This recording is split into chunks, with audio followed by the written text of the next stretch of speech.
দেখো আগের দিন একটা রান্না করে দেখিয়েছি, আজকে একটা নতুন নয় পুরনো, কিন্তু মশলাটা অন্যরকম হবে। সেম জিনিস সেম মাছ, একটা নতুন কিছু হবে, নতুনভাবে করতে চাইছি। দেখা যাক পারি কিনা, তোমাদের আশীর্বাদে চেষ্টা করছি। দেখো রেসিপিটা, দেখো জিরে ধনে আর কালো গোলমরিচের গোটা, দেখো কালো মরিচ যেটাকে বলা হয়, এটা দিয়ে আজকে আমার রান্নাটা শুরু। অনেকে তো অনেকভাবে মাছ খেয়েছো, আর মাছ খাও অনেকে অনেকভাবে, বাট এইভাবে একবার খেয়ে দেখো কেমন লাগে। জিরাটা আমার মনে হলো একটু কম কম রয়েছে, তাই আমি আরেকটু জিরা অ্যাড করে দিলাম এর মধ্যে। এইটা দিয়ে আজকে রান্না, কিন্তু আলাদা কোনো মশলা পড়বে না, হলুদ নুন ছাড়া আলাদা কোনো মশলা পড়বে না। আবার করবো কি দিয়ে জানো, বাকি দিয়ে করবো। দেখো আমার মশলাটা কিন্তু বেশ কুড়মুড়ে কুড়মুড়ে হয়ে গেছে।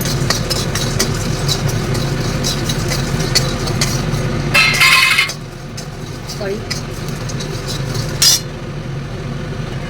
আমি তো নামিয়ে দিয়েছি, এবার কড়াটা বসিয়ে দিলাম, তেল দেবো কড়াতে।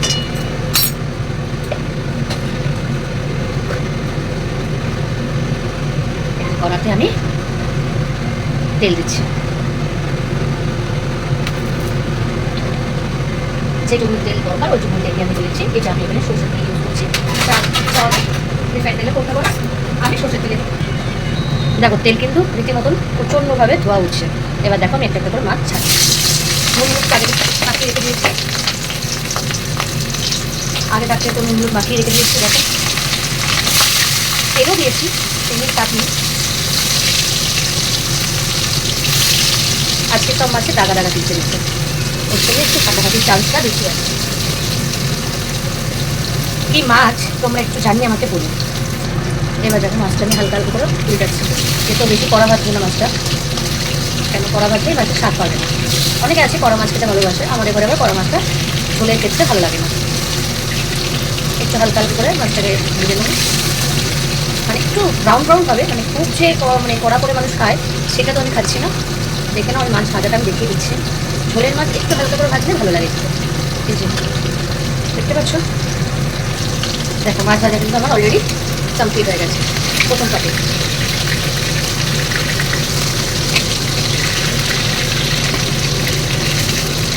আমি বলেই দিয়েছি আগে থাকতে যে আমি কিন্তু কড়া করে কোনো মাছ ভাজি, সেটা একটু গামাকা গামাকা হবে বলে ওই জন্য আমি খুব কড়া করে মাছ ভাজি না, আর যেটা কড়া ভাজা সেটা আমি ভাজবো।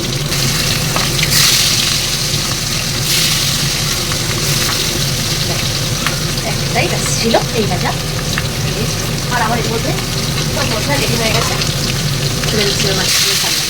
তারপরে কিন্তু কাটিও আছে, শুধু আমি।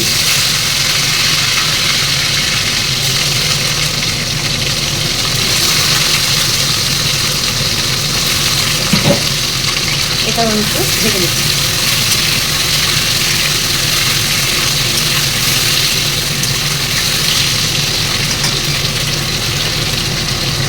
আলুর মধ্যে একটু হলুদ গুঁড়ো দিয়ে দিচ্ছি, অল্প একটু হলুদ দিচ্ছি, যেহেতু মাছ ভাজার মধ্যে তো তেলটা রয়েছে, সামান্য হলুদ দিয়ে দিচ্ছি, আর একটু নুন দিয়ে দিচ্ছি। নাড়াচাড়া দিই, একটু ভাজা হোক লাল লাল করে। সেরকমটা দিয়ে আদাটা বেটে নিয়েছি, নুন দিয়েছি, আর মিষ্টি দিয়েছি একটু, আর হলুদ গুঁড়ো দিয়েছি, আর আদা কাঁচা লঙ্কা দিয়েছি। দেখতে পাচ্ছ, দেখো আমার কিন্তু আলু আর গাটি কি সুন্দর করে ভাজা হয়ে গেছে না, বুঝেছো? পুরো ক্লিন করে হয়ে গেছে। এবার এটা আমার ওঠানো পালা, আমি এখন এটাকে উঠিয়ে দিচ্ছি।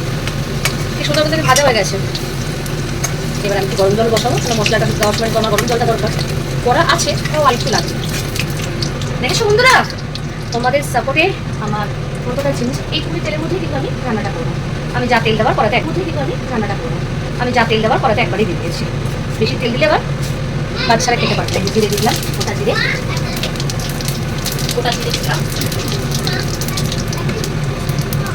আর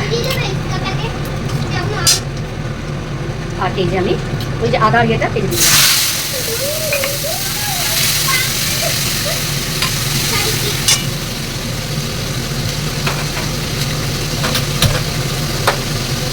আমি এটাকে গরম জলটা উঠছি, তারপরে এই আলু সবজি যেগুলো আলু আর বাটি ভেজে রেখে দিয়েছি ওগুলো দেবো, আর ভাজা মশলাটা দেবো। এই ভাজা মশলাটা আমি করে রেখে দিয়েছি রেডি করা। এই যে আলুগুলো দিয়ে দেবো, আলু আর বাটিটা ভেজে রেখে দিয়েছি। গ্যাসটা কমিয়ে দিলাম আমি, এখন তো খুব গরম তাই হাত দিয়ে আর পারলাম না। আমি বললাম না, এদিকে আমার জলটাও ফুটে গেছে আরামসে।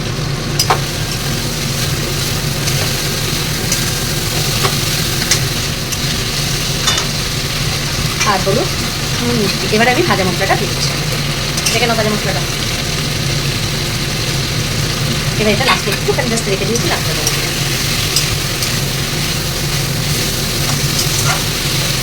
এটা তো আর একটা সুন্দর সেল বেরিয়েছে, খুব ছোট্ট সেল বেরিয়েছে।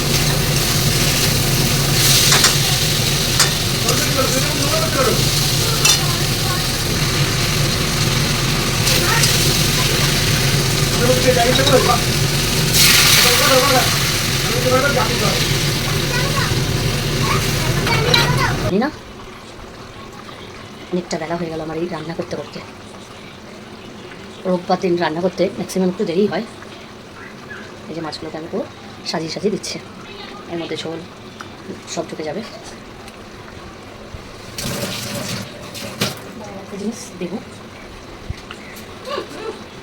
আমি পুষবো না সেটা, আমি পুষবো না, দেখবো আমি করেছি এক দুবার, পুষবো না। তুমি যখন দিতে পারলে না, সেটা যখন দেখলে, দেখে অন্ধ হয়েছিল, তখন আমি অন্ধ হয়ে গেলাম।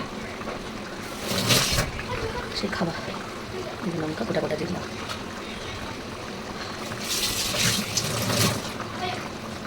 এবার আমি একটু চাপা দিয়ে দিলাম।